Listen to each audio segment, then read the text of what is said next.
the website, and it will tell you all the links pointing to that site. Majestic.com actually tells you more. Mars has a small audience. But they will tell you all the links pointing to the site. And that's what we did. We found that these sites had thousands of links from blogs. So we went to the blogs to try and figure out why.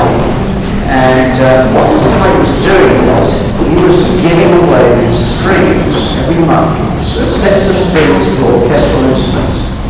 Every month he held a contest of drawing, and every month he sent an email to all the bloggers and he was saying, "Don't forget my drawing this month, I'm giving away strings again." And bloggers would put a little message in there, "Don't forget Joe's drawing this month, he's giving away strings again." And so he had thousands of links. So giveaways, I think, can also work very well. But blog PR can be very powerful. And then the sorts of links actually that Google loves.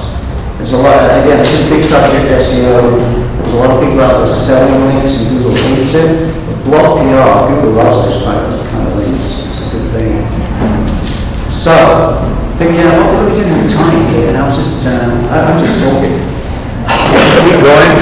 We normally schedule till 9. All right, next time. 8:15. Oh, okay. Keep going. So, again, coming back to the toolkit, we saw that little toolkit earlier on with just a few little things in it. The toolkit is really very big, it's vast. And we haven't discussed that, but we'll discuss some of it, I suppose.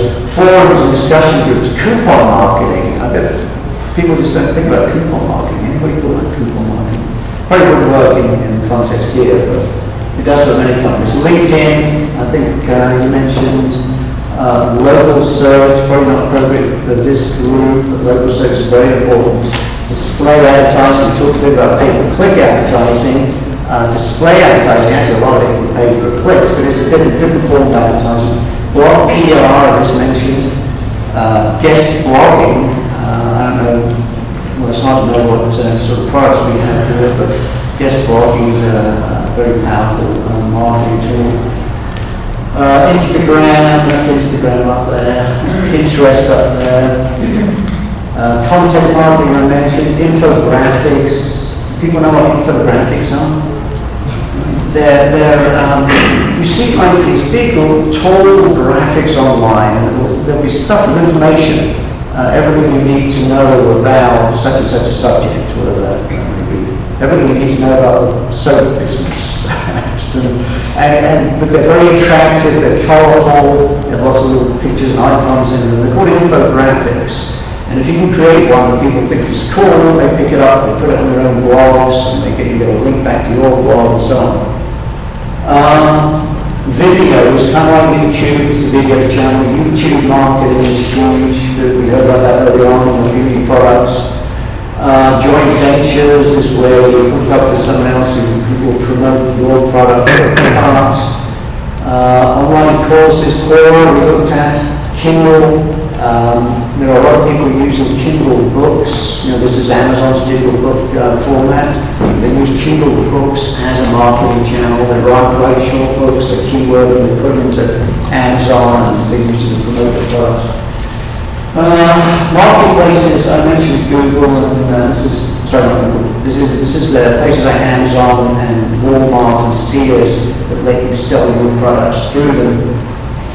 Craigslist and Walls, back pages is the other big one. Depends what country you're selling to. Gumshoe, I think it is in England. Gum something or other.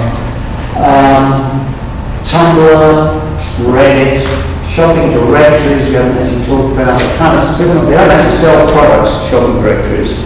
They just hold data about products, and so people search at the shopping directory and then get channeled over to some other store or marketplace. So there are just so many different places and different ways to market online. What's the advantage of Vimeo over, say, YouTube, or the difference? So in a moment I'm going to explain the sneeze it out concept. I have this slide up here. This is where I stop the questions, and I'm going to explain sneeze it out. It's another channel.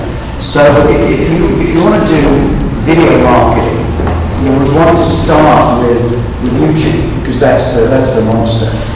But there are other channels such as Vimeo. Once you've done it with YouTube, you take what you've done with YouTube and you push it into Vimeo, you push it into these other channels. It's just an addition, really. So, does, of course you guys have been asking questions as we go. Does anybody have any particular questions right now? Well, I have a question. What if you have a product that's so good that people don't even know they can search for it? Yeah. That's what I was saying earlier on. I had a client once, I can't remember, was it some sort of concierge service? And there are ways, by the way, to find out what people are searching for. This is a very useful thing. You can go to Google. Well, unfortunately, Google's made it harder to use. Google has a tool called the Keyword Planner. If you sign up for a pay-per-click advertising account, you can find the Keyword Planner. Unfortunately, right now, they changed this a few months ago. It used to be you sign up for an account, you never run a campaign, but you can use the Keyword Planner. Now you have to be running a campaign at a certain level. But there are other tools. Moz, M-O-Z, I believe, has a keyword tool. The big one is WordTracker, wordtracker.com. So these tools, whether you're using Google, Keyword Planner, or WordTracker, or whatever, you type the keyword in, and it will come back and tell you what people are searching for. It will tell you how often. Google's is the best, because Google is the best data, of course. If you use WordTracker, then the numbers are going to be low, but you can still see relative rates of search. So if you're searching for concierge service, you will see that maybe concierge service is getting searched more often than service for concierge or service concierge. People search in all sorts of different ways, but you could see the relative rates of search. And so, in the example you're giving, you go into one of these tools and you find people are really not searching for this product or service because it's too new. And that's just what I found with this concierge service. So at that point, you have to start thinking about if it's a keyword strategy you're using. If you're going to use pay-per-click, you're going to use SEO, then this is what you do. You might forget those and simply go to blogs, right? Promote through blogs. But if you're going to use a keyword strategy, then you're going to have to start thinking, okay, I know what my possible client looks like. This client doesn't know yet that he needs what I've got, so I know what it looks like. And then you have to think, what is he online searching for? What is that guy already searching for? And then you have to come up with some kind of pitch that will attract him. The problem is the cost, the pay-per-click, the cost may be significant because it's not going to be close enough to what he's looking for. So, I mean, the devil's in the details. I don't know exactly what this is, but one strategy is simply to forget about SEO, forget about pay-per-click advertising, and to use more of a blog PR campaign. You think, who is my client? What blogs are they reading? And then you go to those blogs and say, look, I got this product, service, whatever it is. People don't know what it is. It's new. But I think your readers will be interested in it.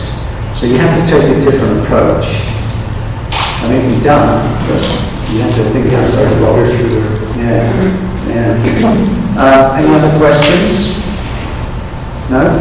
Then I will continue this last piece. The sneeze it out concept. You sneeze your information out into as many channels as possible. So this is a website called Rockanome. I bet nobody's heard of Rockanome. Anyone get slight chance? Rockanome. I know this guy, I've known him for 25 years or something. Back in the 1990s, he had 300,000 people on his mailing list. And he blogs about technology stuff. This is a picture of him. He's kind of a geeky guy, and his nickname, explained this to me, where his nickname came from. In high school, the football team liked to lock him up in his locker. They thought that was humorous, and so in high school, his nickname became Rockanome, G-N-O-L-E. And So they say the best revenge is success. It kind of reminds me of that movie, Back to the Future. What was that guy's name? Biff, the high school bully.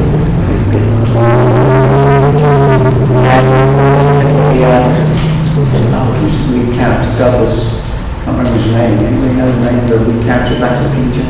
Anyway, he ends up, oh, it's his father, ends up hiring Biff to wash his car and mow his lawn. I think that's the situation here. This guy's a multi-millionaire and he's blogging. Anyway, we happened to be here one day, and he explains to me his basic concept. This is the core of his multi-million-dollar business. He says, I create a bit of content, and then I squeeze it out. And by this, what he means is he takes that content. Now, let's think about a chef. The chef's going to take his content, he's going to squeeze it out. He's going to get it into these lead sites, big city chefs, Friends the Cook, Taskmaster, Hard Chef, Thumbtack. He's going to get his content into Craigslist. Eventually have his own website. He's going to do pay-per-click advertising. He's going to do SEO. So you start with one channel. You don't stop there. You sneeze it out into multiple channels. So, for instance, if you're selling products, you might start with Amazon, and Amazon's a great place to start because it's got most of the market. But what about eBay? What about Sears? What about Newegg? What about Buy.com? What about Etsy? What about Walmart.com? So you're squeezing into these different marketplaces. But then there's the shopping directories, and I mentioned the shopping directories. You can't buy something through a shopping directory, but millions of people search for prices in shopping directories. Essentially, these are price comparison services. They'll say, this product, Shopzilla will tell you, this product costs this much on Amazon, it costs this much on Buy.com, it costs this much at Walmart, and so on. So you get your products in shop.com, in the price grabber, in Google Shopping, which is part of Google's pay-per-click system, into Shopzilla, in the next tag, and into a bunch of others. And as I mentioned earlier on, there are software systems and services. You submit your product to them. So if you have 1,000 products, you submit a spreadsheet, for instance, that has all the product information in it, and you upload it to the system. And then the system kind of sneezes out to these different places, to the marketplaces, to the shopping directories. If you're going to do pay-per-click advertising, Google's the place to start, but if you can make it work on Google, then the obvious next step is to try Bing, and now Yahoo Gemini, which is fairly new. Yahoo runs ads from Bing, and now it's also running its own ads through a system called Gemini. So my friend Lockano, this is the basis of his multi-million-dollar business. He creates content and then he spreads it as far and wide as he possibly can. So don't just jump in. You really should spend some time thinking about strategy, thinking about where people are, thinking about how you can reach them, and think broadly. Think about all the different possible ways, and we've heard a few of them just from the audience here, a few different channels people are using. I'm sorry, what does he say? He doesn't sell anything. He just writes stuff about technology. And he makes money from advertising, basically. But if you get enough traffic to your website, to your blog, you can make money from advertising. No, he doesn't sell a thing. He just sits at home all day writing about things he likes. I wouldn't be surprised if he now gets paid to promote products. This is a big thing now. I have a woman, actually this is kind of interesting. Who's heard the term digital nomad? Digital nomad, no? The idea is you have a service business running through the internet, and you sell your services through a site like Upwork. I don't know if anyone's heard of Upwork. You can hire web developers and graphic designers and all sorts of things, hundreds of different disciplines. I like this system, it's a really good system. Anyway, the idea of being a digital nomad is, well, you can sell your web development services or your social media services in the United States and get paid American dollars, but you can live like this woman I'm working with, you can live in Medellin, Colombia, and feed yourself using pesos. So that's a whole digital nomad thing, the idea. You can work in the United States, but you can travel around while you're doing it. But anyway, the reason I mentioned her was, we were talking yesterday. She did a project for a client, or several clients. She's done this with several clients. Clients come to her and they say, we have a product we want to promote. And now we're talking about another channel. We have a product we want to promote. We want you to find Instagram accounts. People on Instagram in a particular area, not geographical, but a particular product area, a particular lifestyle area, whatever.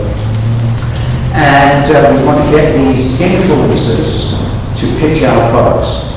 And so, for instance, let's say REI, or let's say North Face, as a piece of North Face makes hiking and climbing equipment, camping equipment. Let's say North Face has a new product they want to push.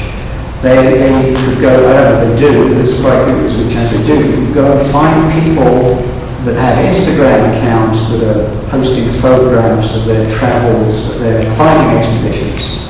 And you try to find people that have thousands of followers. Maybe you find somebody with 500,000 followers or 100,000, I'm not sure what the current numbers are. And it used to be, you could just give these people products, and they would review it, post photos of it, then using the product and so on. Just for getting the product. But the woman I'm working with on social media now, she's saying the problem is that's getting tough now because people just want to get paid. If you want them to review a product, you're going to have to pay them now. There are people on Instagram that pay $5,000 to have a picture of somebody's product in their photographs. If you have a big enough audience, you sell them placements. So there you go, that's the last step. First step, don't jump in and think about strategy. Second step, open your mind, because there's a lot of different ways to sell. Third step, sneeze it out. You broadcast as broadly as possible. You start with easy channels and you work your way up over time. So I think it'll come again.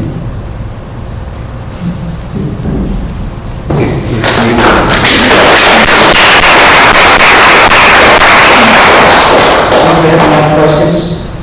If you do a product placer with an influential blogger, then can you pay them? I mean, do you have to have that disclosed that they're being paid for that? That's a good question. Under FTC regulations, it has to be clear that it's a product placement, doesn't it? But that's a different subject.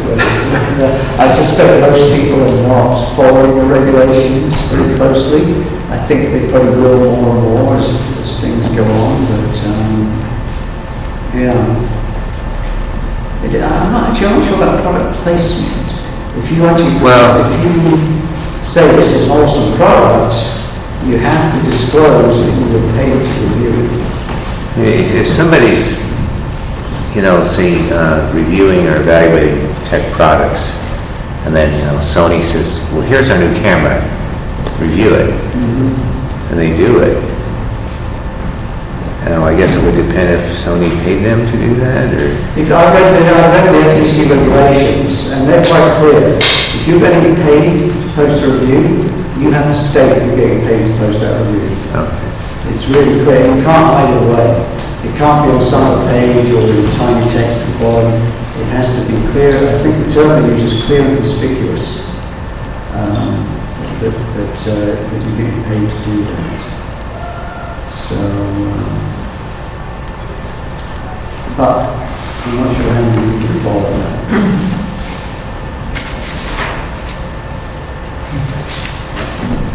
Any other questions? Okay, well, thank you. Thank you so much. I hope it was useful. Yeah, I've got a couple of questions. I'm going to ask you, where do you work out of your car? Whatever works for you. Are you a neighbor guy? Yeah, I think that. Oh, okay. We tell our answer. Yeah, So I don't know, take some time with you, consulting, if you're available. I'll give you a call. We've got one thing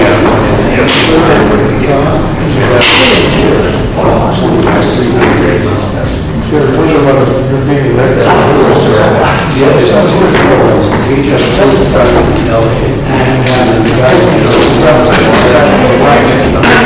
I'm in the back of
So you think we're doing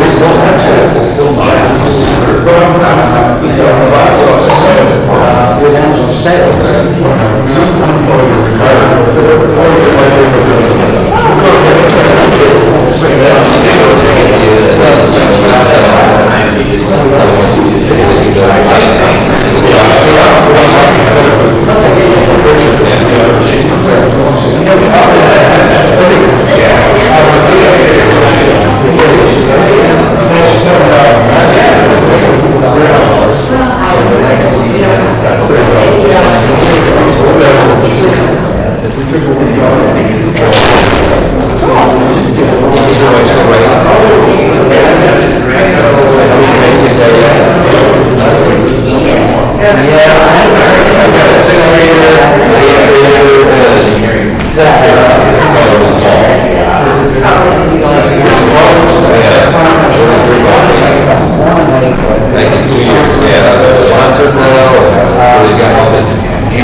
larger. And because